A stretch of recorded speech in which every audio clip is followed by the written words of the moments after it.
ouvintes e participantes do programa A Política Nua e Crua. Política Nua e Crua. Nós estamos fazendo nosso terceiro programa e hoje nós não iríamos abordar nada além do que a questão da denúncia feita pelo PGR contra Bolsonaro e seus asseclas por uma tentativa de golpe após perderem a eleição. Perderam apesar de todas as tramóias feitas para não, utilizando a máquina do governo, para não perder a eleição. Fizeram de tudo, mas perderam. E após a perda, planejaram um golpe. Perderam mesmo. E não sossegaram, depois que perderam, e começaram a planejar o golpe. Junto com uma quadrilha de milicianos, milicianos que são milicianos mesmo, que são os militares que o cercavam, generais de 4 estrelas, de coronéis, tenente-coronel, toda essa raça, mais o financiamento de parte do empresariado brasileiro, notadamente do agronegócio. Eles começaram a planejar o plano deles. E aí começaram, e isso está claro pela denúncia de um deles mesmo, o tenente-coronel Mauro Cid, está muito claro que eles planejaram, inclusive, a morte, o assassinato do Lula e do Alckmin, que tinham sido eleitos presidente e vice-presidente pela maioria do povo brasileiro, para criar um caos institucional e, com isso, eles se ocuparem de novo do poder. Chegaram a planejar a explosão do aeroporto de Brasília, chegaram a planejar, fizeram, no dia da diplomação, fizeram incêndios em série dentro da capital, chegaram a planejar e botaram uma pessoa, um kid preto, sei lá como é que chama essa raça do exército, que em cima do corpo para acompanhar o Alexandre de Moraes para tentar matá-lo. Chegaram a participar. Só não fizeram isso porque ele saiu antes da reunião e furou o plano deles. Mas eles são incompetentes, completamente incompetentes para tudo. Mas eles representam aquilo que se aprende há muitos anos dentro das escolas militares, que é como planejar um próximo golpe, que é disso que eles vivem. Porque um exército que não tem capacidade de enfrentar um inimigo externo por meia hora, mas que foi criado e formado para atacar a população brasileira, atacar os opositores, é essa a lógica que passa pelas casernas. E isso precisa ser mudado. Cuidado, isso precisa ser mudado.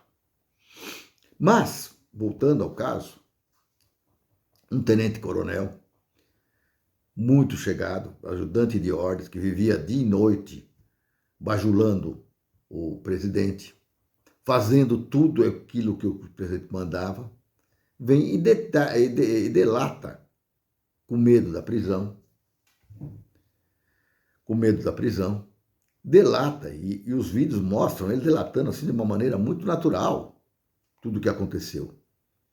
E olha, vamos fazer aqui um paralelo, hein? Vamos fazer um paralelo. Nós estamos num regime democrático, que é justamente o que eles não queriam.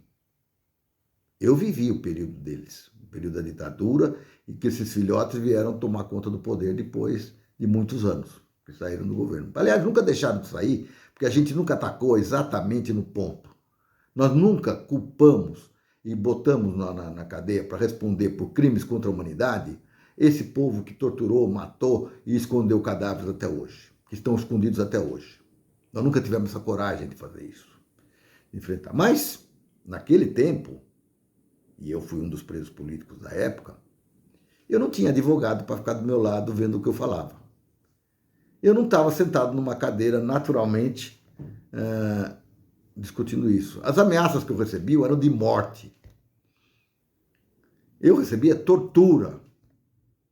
E eu tinha que raciocinar rapidamente para ver como é que eu mantinha uma história que não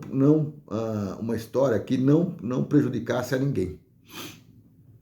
Essa era a coisa nossa. O raciocínio de alguém que estava sendo torturado tem que ser muito rápido. Alguns não resistiam, entregavam até a mãe e falavam que não queriam. Mas não foi o caso do Mauro Cid. Basta ver as declarações dele. Ele está meio nervoso, tal, porque afinal de contas tem que delatar os amigos dele. Mas ele está lá cercado com todas as garantias constitucionais de que ele pode falar aquilo que ele pretende falar. E ele trocou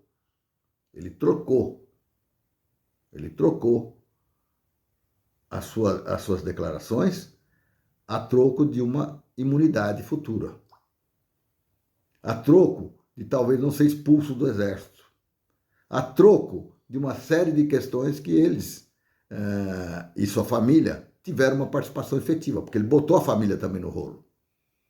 Proteção à família também.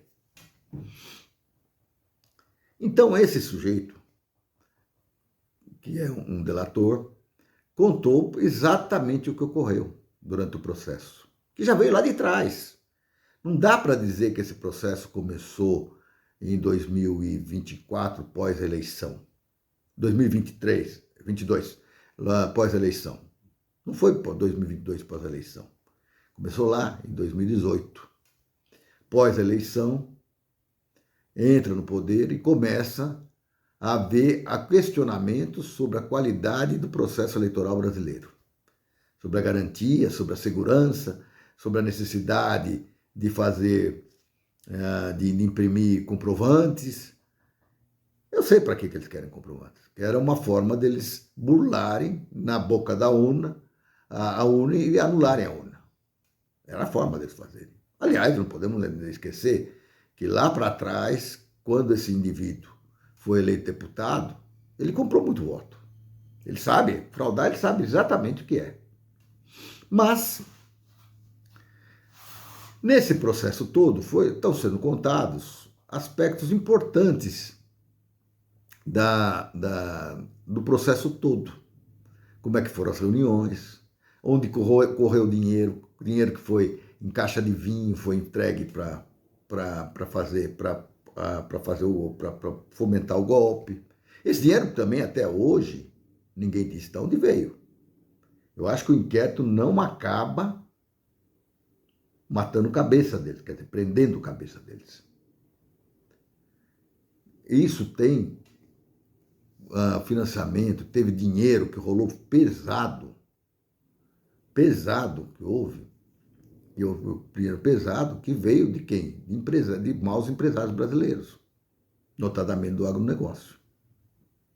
Mas basta seguir a pista dos PIX enviados para pagar as multas que o Bolsonaro recebeu nas motocicletas, que, aliás, eram pagas com dinheiro do governo, ou seja, fazia propaganda durante o processo, mas pagava com cartão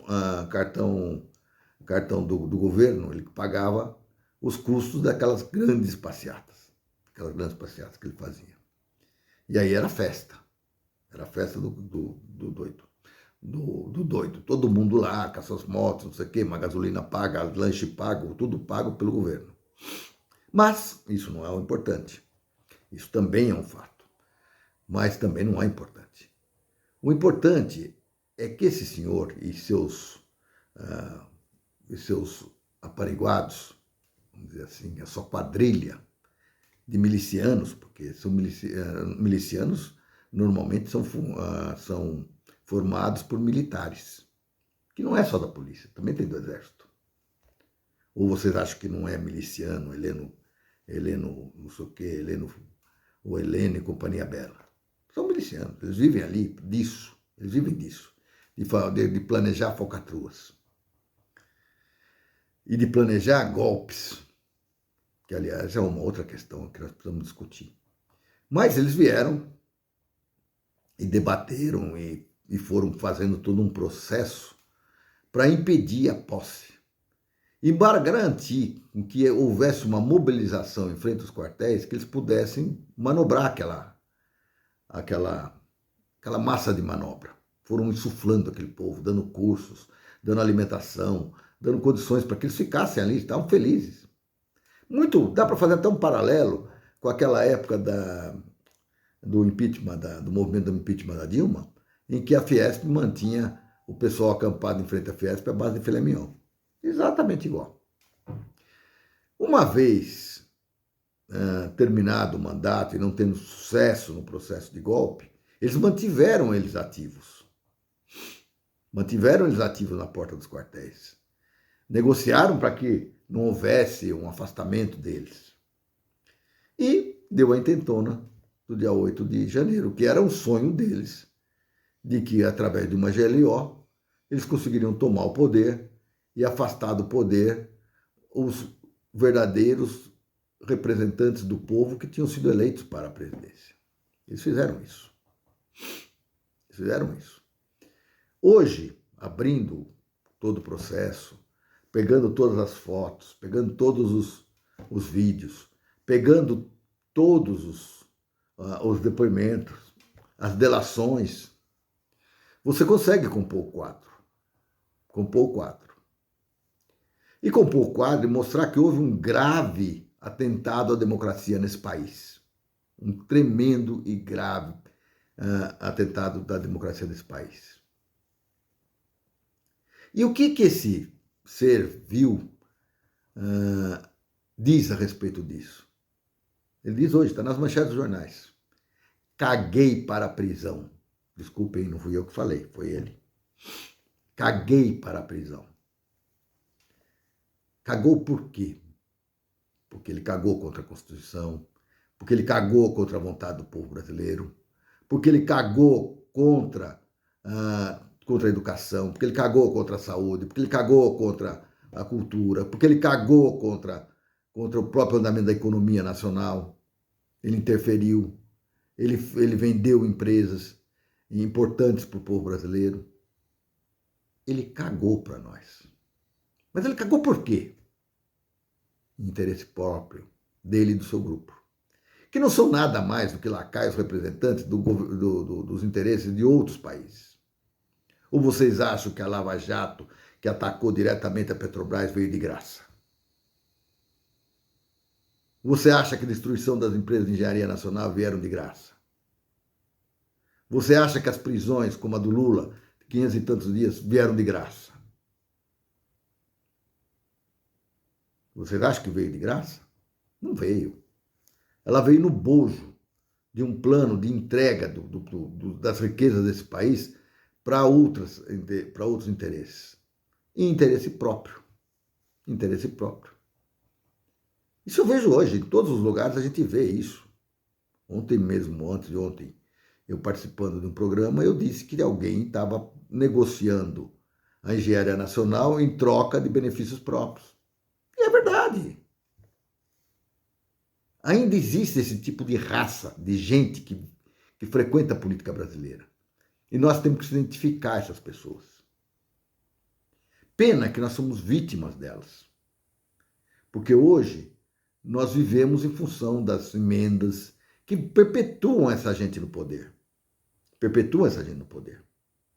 Mas, fato fundamental, é preciso ser ágil e rápido para prender essas pessoas e dar a elas o tratamento digno de pessoas que não respeitam a pátria, não respeitam a sua Constituição, não respeitam o seu povo. Prisão para eles. Prisão. É só isso que cabe a eles. Nada mais do que isso. Prisão. Mas prisão num quartel? Não, não, não, não, não. É papuda para eles. É papuda para eles. Porque não pode, eles têm que ser tratados de acordo com a lei brasileira. Crimes hediondos, ou planejamento de crimes hediondos, ou desenvolvimento de golpes de Estado. Agora vamos à questão dos golpes de Estado. Mas um criminoso comum que se planejasse a morte de alguém, vai para a cadeia. Um criminoso que planeja contra a pátria, o que merece? O que merece? Além dos calabouços da vida. Que fique o resto da vida entregue no fundo das prisões e que saiam da circulação. É isso que a gente precisa. A gente precisa reagir. A gente precisa exigir. exigir e contestar nas ruas o que essas pessoas estão tentando fazer agora no dia 16 de março. Fazer uma manifestação em defesa do grande líder. Nós temos que nos manifestarmos. Nada contra a existência de pessoas que são opositoras, mas faz parte do processo democrático, processo de debate, processo de discussão e tudo mais. Mas planejar a morte de pessoas, planejar golpe violento do Estado, planejar a destruição do Estado de Direito, isso é crime muito grave e punível apenas com prisão. A palavra de ordem nossa deve ser única: prisão. Nós temos que sair dessa ladainha de entrar no debate que eles provocam. Infelizmente, nós estamos muito acostumados a isso. Eles falam em anistia, eles falam em acabar com a lei da ficha limpa, e nós ficamos discutindo isso. Mas o que nós vamos fazer é uma coisa só: é prisão para eles e para os seus asseclas. E olha, e o processo não acaba aí. Quem financiou? Quem foi que entregou o dinheiro que foi na caixa de vinho? Quem é que financiou todos os atos? Quem é que financiou o deslocamento de pessoas do Brasil para Brasília para provocar aquela simulação de golpe de Estado? Quem foi? Essas pessoas precisam estar na cadeia. Estejam onde estiverem. Estejam onde estiverem. Nós não estamos condenando empresas, nós estamos condenando as cabeças. As cabeças nós precisamos delas. E nós não podemos deixar isso de lado. Temos que encher as prisões dessa gente. E nem cair nessa conversa de que tem 1000 pessoas lá, não sei o que lá. O próprio Barroso, outro dia, colocou que o Supremo propôs para eles: olha, quem quiser ficar 2 anos fora das redes sociais, quem quiser ter um curso sobre democracia e quiser se redimir, pagar a multa necessária por ter participado dos atos, está liberado. E eles não quiseram, preferiram a cadeia. Porque, no fundo, eles compactuam com todo esse processo. Eles acham que o grande líder deveria ser ungido como mito, como grande liderança e que deveria cuidar do povo brasileiro, como cuidou do povo brasileiro na Covid. 700 mil mortos. Por baixo. Descontados. 700 mil mortos. Como cuidou da cultura destruída. Como cuidou da educação, onde universidades, escolas e tudo mais foram jogados no chão. Como cuidou da pesquisa, que também foi para o chão. Como cuidou das empresas estatais estratégicas, como a Eletrobras, que foi vendida a preço de banana. Como a Petrobras, que foi perseguida e perdeu partes importantes da Petrobras. E hoje, nós não reclamamos do preço do petróleo. Por quê? Porque nós hoje dependemos do quê? De trazer diesel através dessas empresas estrangeiras. E elas fazem o preço do mercado internacional e a lucratividade delas. Nós temos que estar atentos. Nós temos que ter voz. Nós temos que ter participação efetiva no processo de debate da democracia nesse país. É isso. Caguei para a prisão deveria ser mais um item para colocá-lo mais e mais para apodrecer na prisão. Porque ele não disse só caguei para a prisão. Caguei para a prisão, caguei para as leis brasileiras, para a Constituição brasileira, caguei para o Estado brasileiro, caguei para a democracia brasileira. Então, senhor Bolsonaro, seu caminho e de todos os seus asseclas, generais e companhia belas, é a cadeia. Só isso você merece. A cadeia, apenas isso. Um grande abraço a todos. Nesse programa, nós vamos iniciar uma nova prática. Uma prática de dialogar com os nossos companheiros que assistem aos nossos programas com atitude crítica, participativa e tudo mais. E cada uma das questões levantadas nós vamos tratar. e vamos tratar com ânimo, com força e com aquele diálogo necessário para que a gente aprofunde os nossos debates. Então sejam todos bem-vindos. Então eu fiz uma raspagem das mensagens que eu recebi durante dos programas e de mensagens adicionais que vieram por outros canais sobre o programa A Política Nua e Crua. Então, vamos em frente.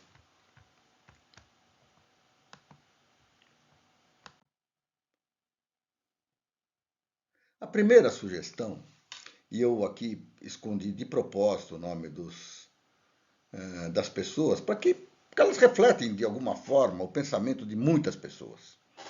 Elas não são individualmente, elas não são pessoas individuais. Elas refletem preocupações que passam pelo nosso campo. Então, a primeira observação veio de uma colega que disse o seguinte: sugestão de pauta para o próximo encontro desse programa. O que nós, povo, sindicatos, organizações, partidos políticos, estamos fazendo para lutar contra isso? Banco Central independente, Congresso sanguinário, pirataria do mundo mais ativa do que nunca. Para além do discurso, são necessárias ações de enfrentamento, nas ruas principalmente. Cadê a luta? Cadê a articulação nesse sentido? Estamos falhando miseravelmente nisso. Enquanto se disputa o sexo dos anjos, a direita segue. Muito bem colocada a observação da companheira. Muito bem colocada mesmo. Porque nós entramos num processo, pós-eleições e pós a posse do governo Lula, de que nós achamos que tudo que se passa nesse país é única e exclusivamente responsabilidade do Lula resolver. Mas eu falo e afirmo e reafirmo que o Lula precisa também receber os insumos dos partidos políticos, das organizações, das pessoas que estão participando nesse mundo, nesse Brasil, e que sentem os efeitos do que ocorre no país. Nós precisamos nos organizar, nós precisamos nos fortalecer. Nós precisamos trabalhar e organizar o povo para defender a democracia que nós viemos a duras penas lutando há muitos anos.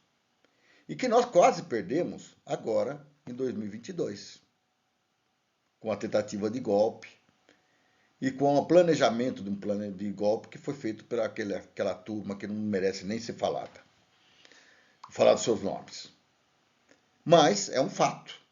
Hoje eles estão sendo julgados e tal, vão entrar num processo de julgamento e tal, mas eles não entraram num processo de execração pública. E nós precisamos, de novo, aprender que não basta nós termos agilidade nas mãos para colocar as nossas mensagens. Nós temos que nos organizarmos a partir da base. Nós temos que organizar o nosso movimento para que a gente vá para a rua, para que a gente vá para as ruas e mostre a nossa cara, mas de uma forma organizada, bem organizada e comprometida com a defesa da democracia nacional. Isso é fundamental. E esse assunto que foi colocado pela companheira, e ela tem toda a razão, porque queira ou não queira, tudo que nós fazemos e temos falado ultimamente tem sido pautado pela direita. A direita que pauta.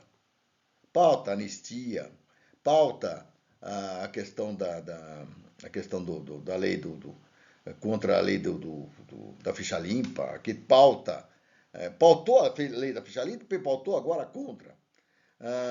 Pauta questões, por exemplo, que são nossas, por exemplo. Nós temos que estar atentos à questão do custo de vida. Mas eles não, eles vêm aparecer como se eles não tivessem lá no passado, que é recente, feito a maior inflação nos alimentos que já ocorreu na história desse país nos últimos anos. Eles fizeram isso. Eles pautam o aumento exagerado dos juros. Eles pautam. Eles pautam a subida do dólar, essa especulação absurda em cima do dólar, que se reflete em alimento, combustível, que se reflete em toda a cadeia produtiva e que reflete contra nós. Eles estão com a palavra. Só tem um jeito de agir contra isso. É nós nos organizarmos.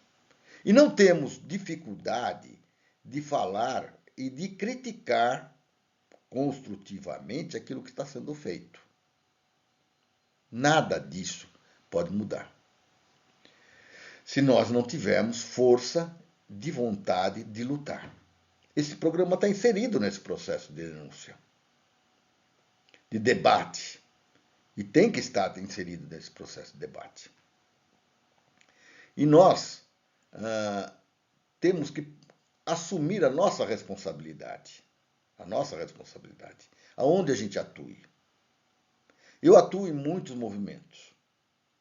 Vocês talvez não saibam, mas eu participo do Geração 68, eu participo do Engenharia pela Democracia, eu participo do Arte Agora, apoiando uma série de programas que têm sido feitos no programa. Agora estou fazendo esse programa. Tudo isso tem um papel conscientizador. Tem um papel conscientizador. Mas só isso não basta. Só isso não basta. O que funciona e o que coisa é nós voltarmos às nossas bases, enfrentarmos os nossos fantasmas que estão lá hoje atuando diretamente e dioturnamente dentro dentro das comunidades e trazendo visões de mundo para esse povo que não são condizentes com a realidade. Nós estamos trazendo para esse povo posições completamente antagônicas com o que se pode querer para um povo brasileiro. Nós estamos trazendo gente que luta contra a escola, contra a educação, que luta contra a saúde, que luta contra a qualidade de vida do povo brasileiro, contra o desemprego, Eles lutam contra tudo. Eles defendem os seus interesses. Mas eles souberam como se acoplar e usar esse povo. E nós temos que reagir. E aonde a gente vai reagir? Outro dia eu vi um colega nosso, que é um dos fundadores do FatoFlix, me dizer o seguinte, que o FatoFlix tinha como uma das finalidades levar cultura, discussão, debate para as comunidades pobres. E que eles estavam incentivando esse movimento. E eu acho que eles estavam certos. Para discutir, para organizar e para trocar as ideias como nós fazíamos no passado. Mas ele falou, eu vou lá, talvez eu seja um ser estranho, mas nós temos que incentivar que haja uma cadeia que leve essa informação até lá ao ponto final, como fizeram o povo da direita, que cooptou essas igrejas evangélicas, nada contra, mas eles cooptaram uma boa parte delas nessa política da prosperidade, da coisa que ela vende, trouxe as pessoas como se fossem irmãos e exige delas um respeito canino, ou seja, né, eles não têm capacidade de pensar mais. Eles têm que obedecer às ordens do pastor. Então nós temos que mudar isso de novo. Nós já fizemos isso no passado. Tenho exemplos na minha vida, que não é pequena, de momentos que a gente passou por isso. E acho que tem razão a companheira quando ela sugere que a gente traga esse assunto ao debate. E eu vou programar um debate com alguns companheiros nossos para futuros programas. Eu ainda tenho que achar as pessoas, conversar com elas e trabalhar. Mas acho que esse assunto temos que discutir. Afinal de contas, nós só temos menos que 2 anos para ganhar essa próxima eleição. Senão nós corremos o risco dessa mesma direita voltar a ocupar o seu espaço no poder e não só ocupar esse espaço, como ela também vem para quê? Para criar condições para que aquilo que foi, o que ocorreu no passado, seja naturalizado. Certo? Então é assim que a gente vai atuar nesse futuro próximo. E eu vou usar essa sessão dialogando constantemente junto com a gente. Mantenho as informações aqui para que a gente possa debater. Uma outra questão foi, a Mauri aborda questões importantes e que remetem à reflexão. A política não é para amadores. E a maioria do povo acha que é. Volta de forma inconsequente. Enquanto o votar em enquanto votarem trabalha contra ele, não bastará um governo progressista. Eu concordo com o companheiro. Eu acho que ele tem razão, que política não é para amadores, mas todos nós temos que saber que nós temos um papel a cumprir. Não é porque ela não é para amadores, como a gente diz no geral, que não significa que nós não podemos fazer política no dia a dia, discutir as questões do povo brasileiro, discutir as questões do governo brasileiro, apresentar as falhas e apresentar e discutir o futuro desse país. Nós temos um papel educativo a cumprir e nós temos que trabalhar de forma consciente para que não permitamos que esse país volte a ser o que já foi no período de 2019 a 2022. Seguindo em frente, nós temos também. Eu esperava algum comentário do que esperar do Galípolo, um companheiro colocou, quando nós estávamos discutindo a questão do Banco Central, independente entre aspas. E eu respondi, essa D4 fui eu que respondi. Pessoalmente, não espero nada diferente do que foi a gestão do Roberto Campos Neto. Não espero mesmo. Vou explicar, não espero mesmo. É preciso coragem e determinação para sair desse imbróglio do Banco Central independente, comprometido com o sistema financeiro e cada vez mais distante da necessidade de construir um país soberano e socialmente justo. É isso que nós estamos falando.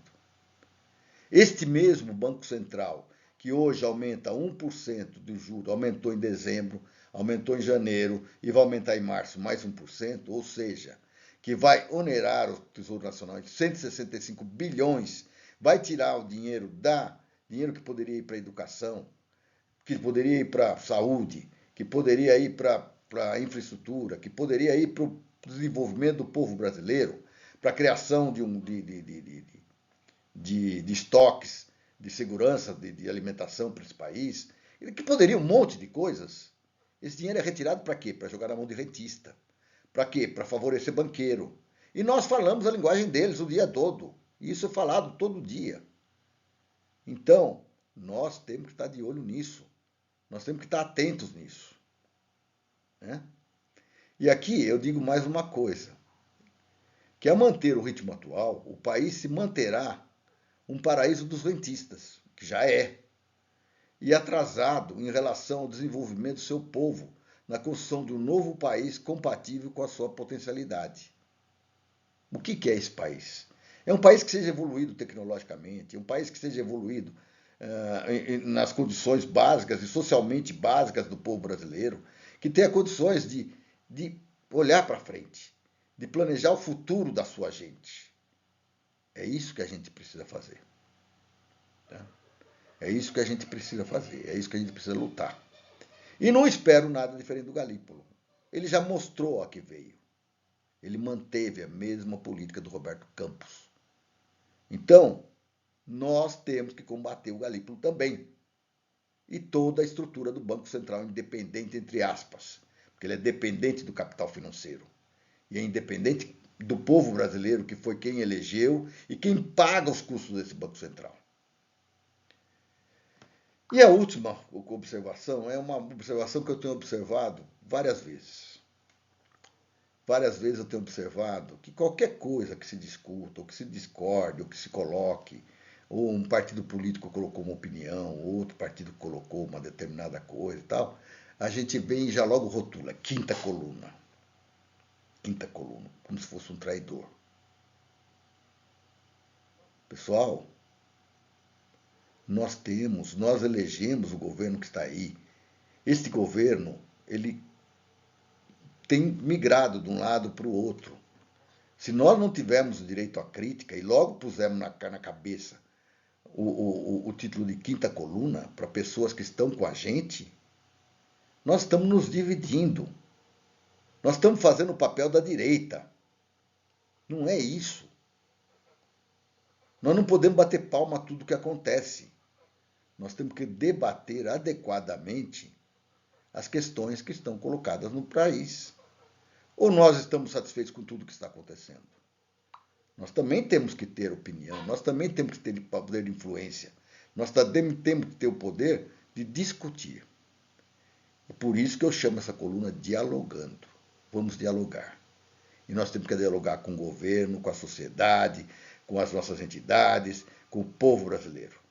Nós temos que construir um país mais forte, soberano, que seja democrático, que seja sustentável e que seja socialmente justo. Com isso eu termino esse meu comentário. Nós aguardamos mais interações com nossos companheiros. Espero que vocês, nesse programa, já façam as suas observações, porque no próximo programa nós vamos voltar a rediscutir esses assuntos. Agradeço a todos pelo incentivo e pelo apoio que nós temos recebido nesse programa. Um grande abraço a todos. Com isso, nós encerramos o nosso programa.